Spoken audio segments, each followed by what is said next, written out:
Foreign language skills. Intermediate. Module 4. Word is the main element of communication. 4.1. The world is full of words. They are everywhere we look, everywhere we hear. Words also fill our head. Words have the power to fill us with every emotion we can imagine, and some we can't imagine. The words in a beautiful poem or song can make us cry, hope, and laugh. It all starts with a mama or dada. They are our first words. Soon after that, our parents tell us not to say bad words. Then it's a lifetime of building up our vocabulary. Some of us even want to learn thousands of words in another language. I wonder how many words we can remember. Thousands and thousands. But sometimes you don't need many. If someone says, "I want a few words with you," I get worried. 4.2. Every year, about 1,000 new words are added to the Oxford English Dictionary. Where do they come from, and how do they make it into our everyday lives? With over 170,000 words currently in use in the English language, it might seem we already have plenty. Yet, as our world changes, new ideas and inventions spring forth, and science progresses, our existing words leave gaps in what we want to express, and we fill those gaps in several ingenious, practical, and occasionally peculiar ways. One way is to absorb a word from another language. English has borrowed so many words over its history that nearly half of its vocabulary comes directly from other languages. Sometimes, this is simply because the thing the word describes was borrowed itself. Rome and France brought legal and religious concepts like altar and jury to medieval England, while trade brought crops and cuisine like Arabic coffee, Italian spaghetti, and Indian curry. But sometimes another language has just the right word for a complex idea or emotion, like naivete, machismo, or schadenfreude. Scientists also use classical languages to name new concepts. Clone, for example, was derived from the ancient Greek word for twig to describe creating a new plant from a piece of the old. And today, the process works both ways, with English lending words like software to languages all over the world. Another popular way to fill a vocabulary gap is by combining existing words that each convey part of the new concept. This can be done by combining two whole words into a compound word, like airport or starfish, or by clipping and blending parts of words together, like spork, brunch, or internet. And unlike borrowings from other languages, these can often be understood the first time you hear them. And sometimes a new word isn't new at all. Obsolete words gain new life by adopting new meanings.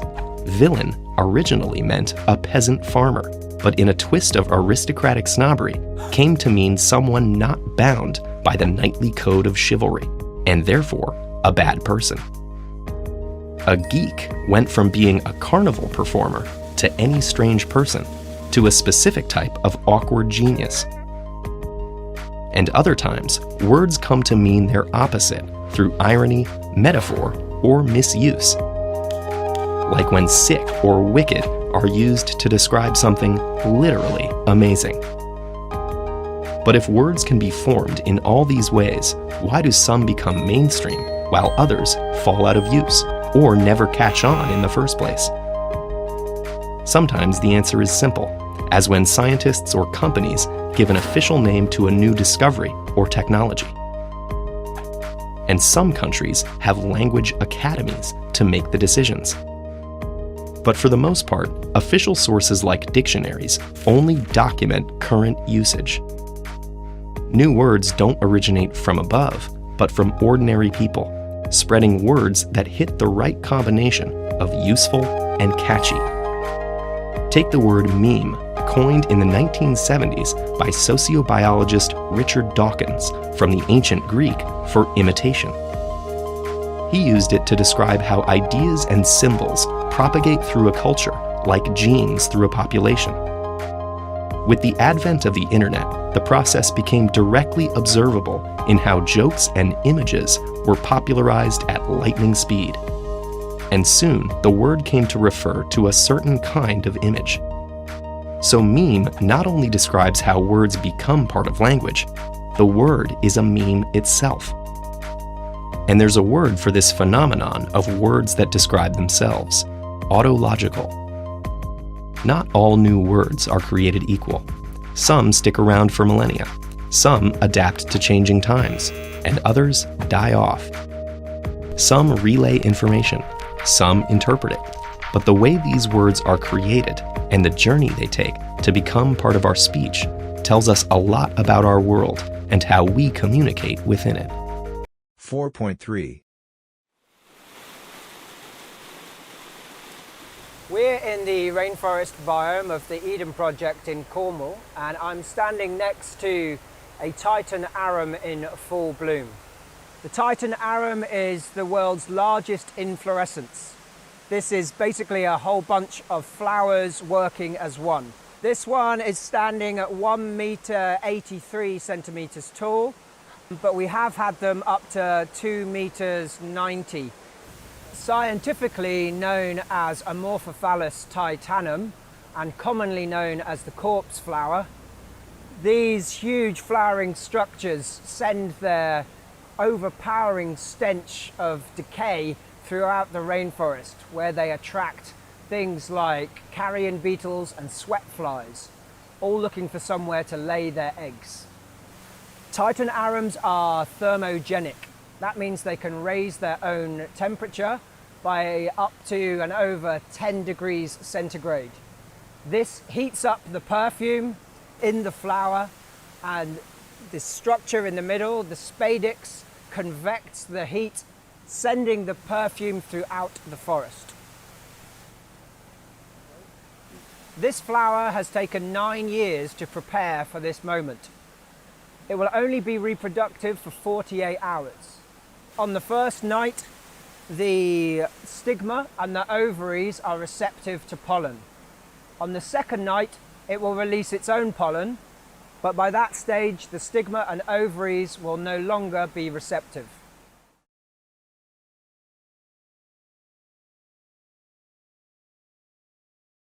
.4 Can you imagine a party where every movement from the slightest gesture to walking across the room and every visual detail from furniture to hemline length were governed by a complex system of rules and procedures? For centuries, such rituals were commonplace for European nobility, and while they've gone out of fashion, we'd recognize the components under a familiar label: ballet. Ballet, from Italian balletto or little dance, originated in Renaissance Italy as a combination of social dance and choreographed display at aristocratic gatherings. In many aspects, it was a way of controlling people in court with acceptable forms of behavior, such as the manner in which people stepped, bowed, or took someone's hand. It also involved rules governing everything from attire to where one could walk or sit in relation to the king. Over time, the study of ballet became a central element of court life, and proper grasp of the etiquette could make or break one's success as a courtier. Many of these court gestures can still be seen in modern ballet techniques. Ballet was brought to France in the 16th century by Catherine de' Medici, the Italian wife of King Henry II. As celebrations became more lavish, so did the dance, with dancing masters teaching elaborate steps to young nobles and story elements providing a unifying theme. The focus shifted from participation to performance, and the form acquired more theatrical trappings, such as professionally designed sets and a slightly raised platform or stage with curtains and wings. But it was in the 17th century court of Louis XIV that ballet was refined into the art we know today. Louis himself had been trained in ballet from childhood. His early role as the sun god Apollo at age 15 cemented the central role ballet would play during his reign. It also earned him the title of Sun King, with his splendid golden costume and choreography that promoted the idea of the king as a divinely ordained ruler. Louis would go on to perform 80 roles in 40 major ballets, either as a majestic lead or sometimes playing minor or comedic parts before emerging in the lead role at the end. He trained daily in ballet as well as fencing and riding, and through his example, dancing became an essential skill for all gentlemen of the era. But Louis XIV's main contribution to ballet was not as a performer. His founding of the Royal Academy of Dance in 1661 shifted control of ballet from local guilds to the royal court. As director, he appointed his personal ballet master and frequent performance partner, Pierre Beauchamp, who codified the 5 main positions of the body still used today. Through his collaborations with Jean-Baptiste Illouis, the director of the Royal Music Academy, and famed playwright Molière, Beauchamp helped establish ballet as a grand spectacle. And in 1669, a separate ballet academy was founded. The Paris Opera Ballet survives today as the oldest ballet company in the world. Ballet moved away from the royal court to the theater and survived the democratic revolutions and reforms that followed over the next century. With the advent of the Romantic movement, fantasy and folklore themes became common motifs. And though the influence of ballet in France would decline, other countries such as Russia would play a major role in its further development. Fortunately, today most of us don't have to learn a complicated set of steps just to socialize at a wedding. Instead, we can go to the theater to see professionals who spend their lives training rigorously to perform feats that would have been unimaginable in Louis XIV's day.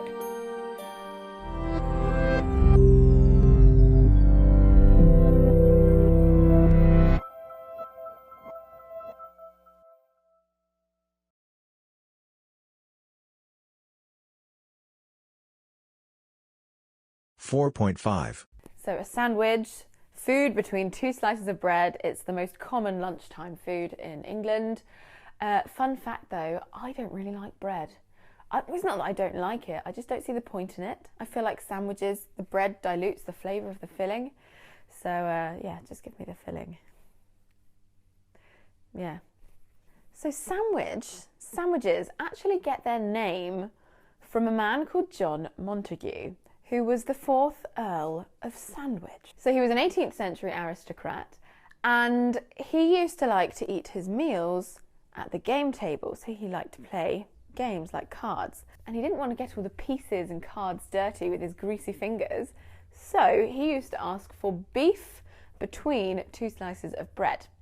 And it caught on with his friends. They used to say, you know, I'll have what Sandwich is having. I'll have a Duke of Sandwich. And in the end, it got shortened down to just sandwich, and it's the food that we know and love today. Or most of us know and love.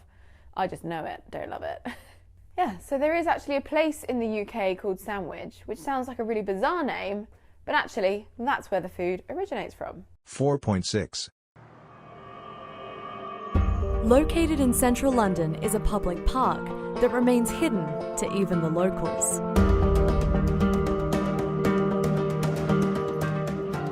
The medieval-style church of St Dunstan in the east was built in around 1100 and has had a long 900-year-old history. In 1666, it was rebuilt after being damaged in the Great Fire of London. Then, during World War II, a direct hit during the London Blitz destroyed a majority of the structure, leaving behind only the north and south walls and steeple. Instead of rebuilding once again, the City of London decided to turn the remains of St Dunstan in the east into the public garden, which is accessible today, if you know where to look. Tucked away from the main road, the garden is situated between the Tower of London and London Bridge. The green ivy-covered walls, trees and flowers offer an enchanting escape from the city and serve as a reminder of London's history. 4.7 Did you know coffee has been around for over 11 centuries and is currently the most widely consumed beverage in the world after water? More than 400 billion cups are drunk every year around the world. That's 15,000 every second. That a simple beverage could be so loved is a wonder. Okay, where did it all start? It all started with a curious goat. At least that's what the legends say. In the 9th century, an Ethiopian goat herder drank a concoction made from the coffee beans after seeing his goats eating them and getting energetic.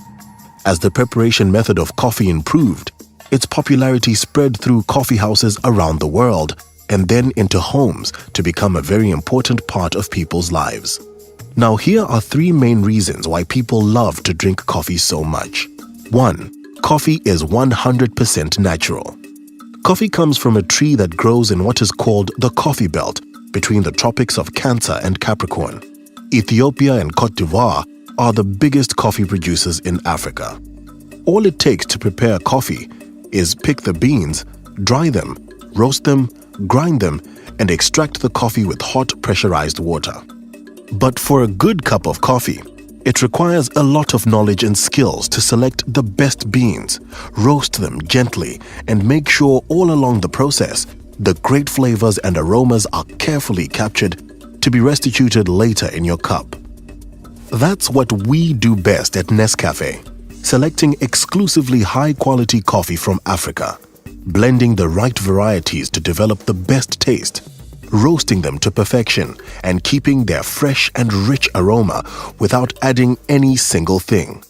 No additives, no preservatives, no flavoring, no chemicals. So you're really drinking coffee straight from the tree, just like freshly squeezed orange juice, 100% natural. 2. Coffee is good for you. It awakens your senses and keeps your body and mind alert in a healthy way.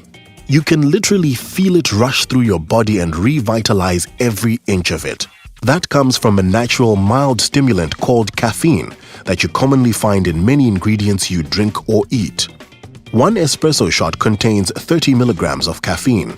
A cup of black tea or a bottle of cola, around 40 milligrams. 100 grams of dark chocolate, 60 milligrams. Coffee is also one of the highest sources of antioxidants. Antioxidants are important compounds that protect our body from diseases.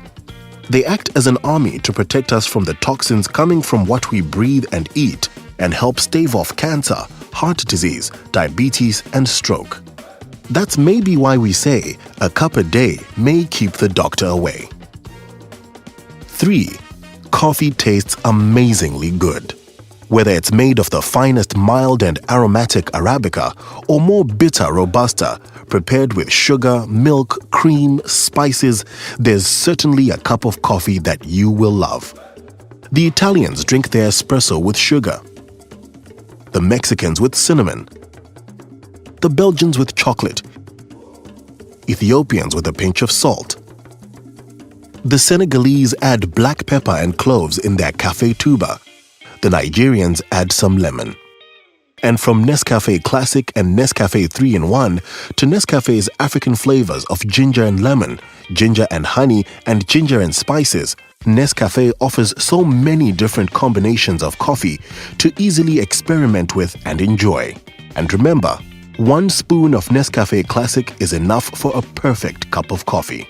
So, how would you like your Nescafe today?